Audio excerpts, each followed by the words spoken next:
Hey, my name is Shelly, and welcome to another weekly wrap-up. So this week, I actually read stuff.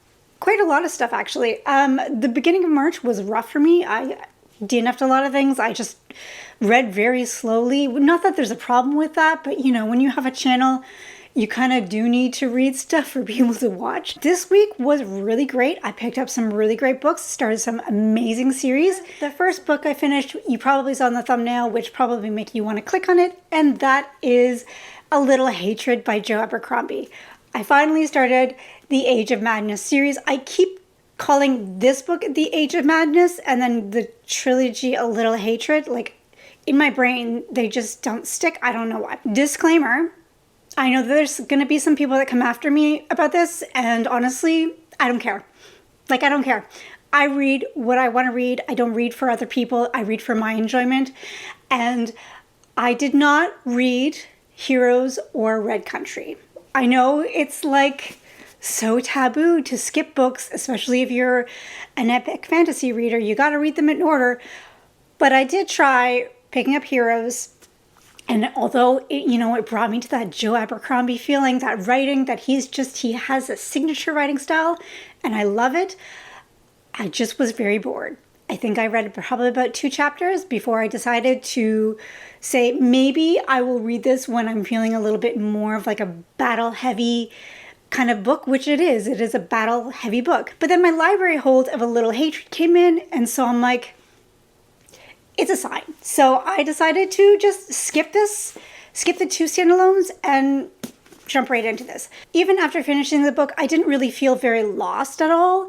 I did kind of pick up that, yes, there was some stuff in between Best Served Cold and this book, and there were a couple characters that I feel like were mentioned in previous books, but overall, I feel like I just really didn't miss very much, and maybe one day I will go back and I will read them. I actually own Heroes over there. It's right there. So I own it, so I can pick it up and read it.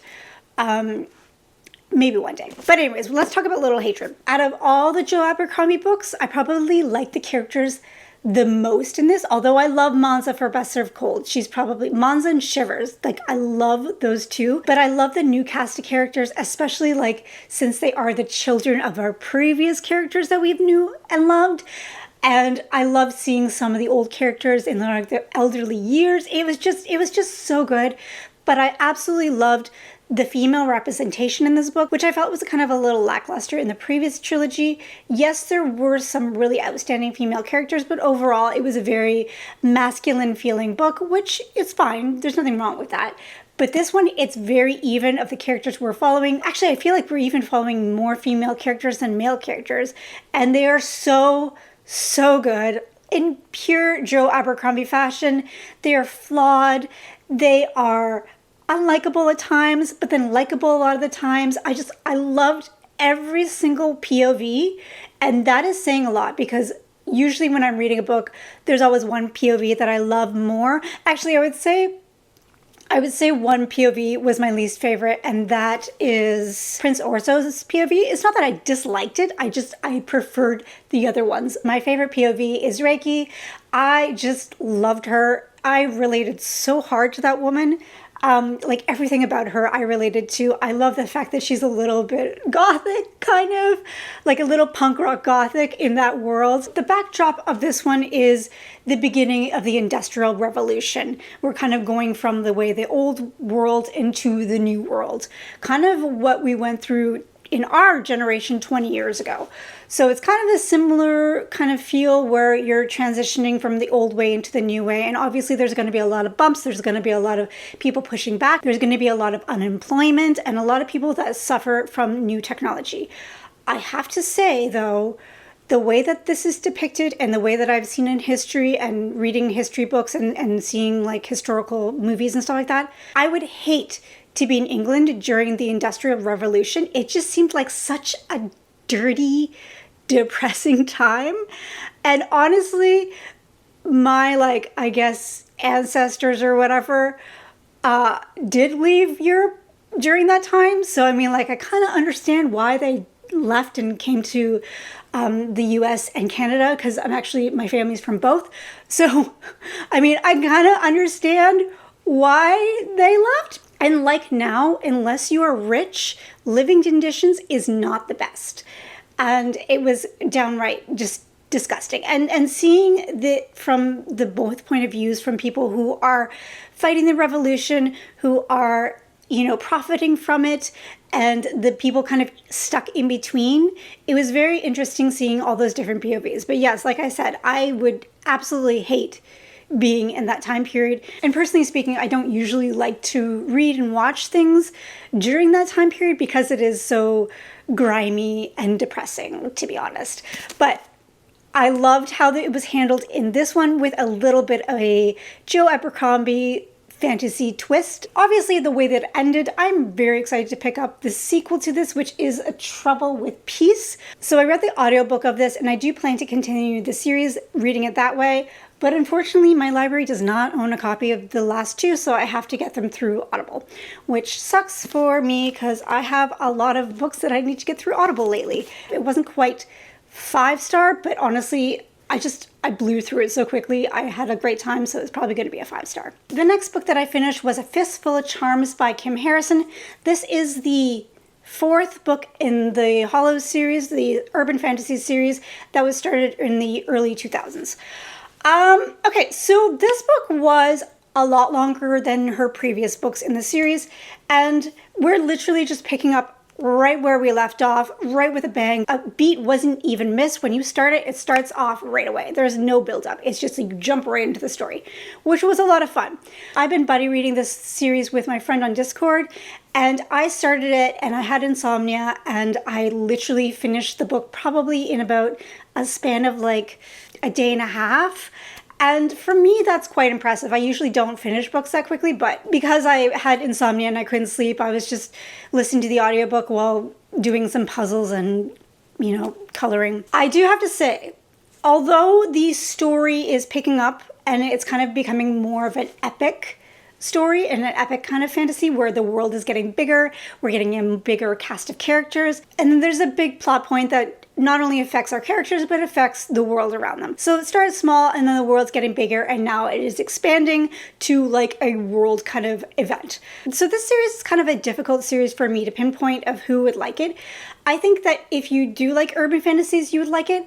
Also, I think that the way that it's written is very detailed, almost borderline cozy. So if you like to follow somebody, making a cup of coffee and getting dinner ready and all those details, you'll really enjoy this.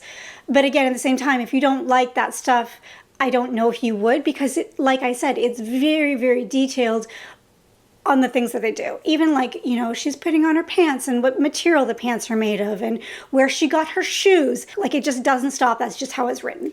So that's kind of like the one thing that I was just like, okay, can we get to the story? I know that she's wearing really soft, silky pajamas, but like, let's just get going. So that was one thing. The other thing that really, really bothered me was the main character, Rachel. She made some terrible, selfish, like ignorant decisions that just made me want to shake her. She kind of treats people in her life like they're props to her story, and she doesn't really consider their feelings before doing things, which drives me crazy. I didn't really notice that in the previous books, but this particular book, I really did notice it.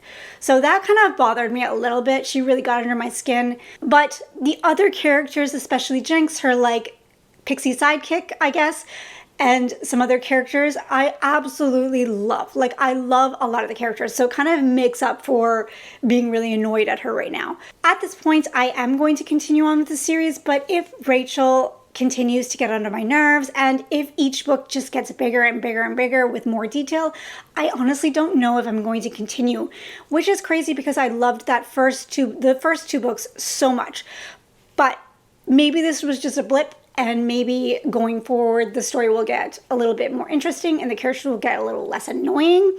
So fingers crossed. But yes, this is going to be like a slow and steady series that I'm going to be reading through for the next little while. Okay, so on to what I am currently reading. So right now, I actually have 2 books that I'm in the middle of. The first one is Dead House Gates by Steven Erikson.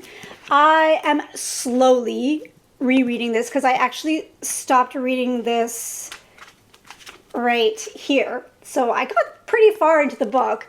But I'm rereading it because Stephen Erickson's books are very complex, very detailed. The way that he writes, it's very lyrical, very like purple prose.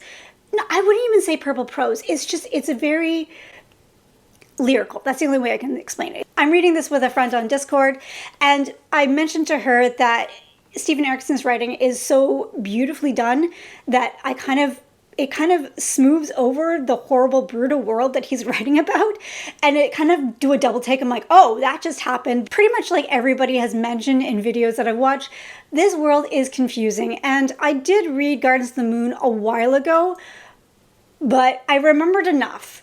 But now I'm feeling completely lost, even though I read half this book already, that I'm still trying to figure out what the hell's going on. And we are following a bunch of new characters that are different from the previous book, and there are some characters that are mentioned. Obviously, it's a continuation. I am listening to the audiobook, and the plan is to read or listen to a chapter a day, maybe more depending on how I can get through this. I do want to do it very slowly in order to absorb the information, because I find when I burn through things, it's just like I'm not really absorbing it. I probably won't give an update until I've completed, because it's a little redundant talking about this every week. So I've started it, and I will update you guys once I finish it. The other book that I'm reading is The Daughter of Nimara by Laurie Holmes. So this is a self-published fantasy book, and this is book 2 in the Ancestor Saga.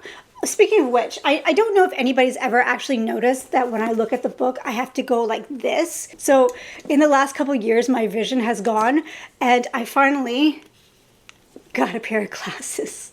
This is book 2 in the Ancestor Saga, and this is a really cool, I gotta take these off because the light. This is a really cool series, and the way that the author has kind of presented the story was, I'm going to have to put my glasses back on.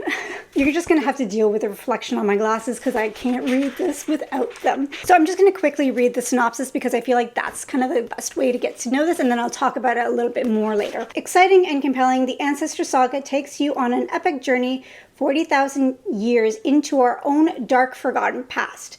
As the world teeters on the brink of another glacial winter, Homo sapiens are not the only human species walking on Earth. So I read a little bit more about the author, and she said she got this idea because she wanted to write about 2 different types of Homo sapien people, or the previous humanoids from the past. And she said she got this idea basically through a conversation with her mother, and her mother said, what happens if humans followed a spiritual path instead of the path of technology, and what would the world look like if we fully went with our spiritual side? Like, not religious, spiritual. So that's kind of the setup. But essentially, yes, we are following I think they're humans. I'm not entirely sure what they are, but they're humanoid people. And this young girl is in this very small tribe of people that are basically struggling to survive because the climate is changing and they no longer have ability to feed themselves. So these people used to be living in villages or like caves and whatever, and now they're kind of becoming nomadic, following the weather to find a better place to live and survive, and so their population can grow again. So it's kind of a sad story a little bit, because there's a lot of death and there's a lot of uncertainty, and it's kind of gloomy. But what I absolutely love about the story is the fact that everybody is empathic. Like, if you don't know what empathic means, it means like you can sense people's feelings, or how other people are feeling around you kind of affects your emotions as well. Not only that, they're telepathic as well. They can communicate with other animals as well. So it's very interesting to see how they are so deeply connected to the earth and all of Earth's beings and creatures. It did remind me a lot of the worlds from Avatar, the blue ones. I think that's actually how I found this book, was because I was looking for books with a similar kind of feel with it. As a person who is a spiritual person, I am eating this up. I love the detail of the connection and how you follow her life and how she just feels things and knows things because of her connection to the earth. And it's beautifully done. I'm about 100 pages in. I'm really enjoying it. I'm not loving it. I feel like the story is interesting, but I'm not quite gripped yet. But like I said, I really love the world. This actually is the second book, but I read the first book, The Forbidden, back in 23, I think. Like, it was a while ago. And the way that I remember this was, it did seem like it was a prequel to this book, and now reading this book, it is definitely like a prequel. Honestly, it's hard to say, because you should start with this one because it is the first book in the series, but this book is following a different character, and then I feel like the rest of the series is following this main character here. So I feel like you could just jump into this book and not have to read this book. Even though I liked it, I think that this story is a little bit more compelling than this one is. Yeah, take it as you will. But I do recommend it. I think it's highly underrated. Nobody ever talks about this series. If you look up this book on Goodreads, and I think even on Amazon, the old cover will come up and it's like, ugh, it's terrible. I don't like it. But the new covers are just absolutely beautiful, even with Forbidden as well. I do recommend this series for my friends who like prehistoric fantasy. Also, if you like Mark Lawrence's writing, like the Book of the Ice and stuff like that, it kind of reminds me of this similar kind of world and feel to it. So yeah, I'm having a good time and I'm excited to continue. Now that I talked about what I read, what I'm reading, I'm going to move on to what I'm going to be reading next week. So next week on April 1st, we're doing a buddy read on my Discord of Blood Over Bright Haven. Of course, my lights are interfering. I'm really, really excited to get to this book. Like, so excited. I loved Sword of Kaigen, really did. One of my favorite books. But like I mentioned in my spring TBR video, I'm not big on dark academia, and that's why I didn't pick this up. But then I'm finding out that I don't think it actually is dark academia. So just past me. I just want to kick myself in the butt for not doing research, because I could have read this a long time ago, because honestly, I don't know. I'm going to be listening to the audiobook of this because it is narrated by my favorite audiobook narrator, Moira Cork.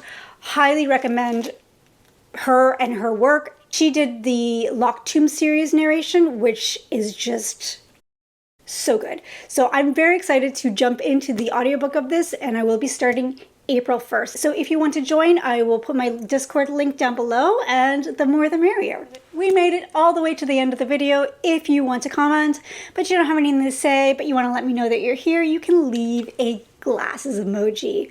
My family has been making fun of me all week, but I love it. I love having glasses, but I have to take them off right now. As always, thank you so much for watching, and I hope you have a lovely day. Bye.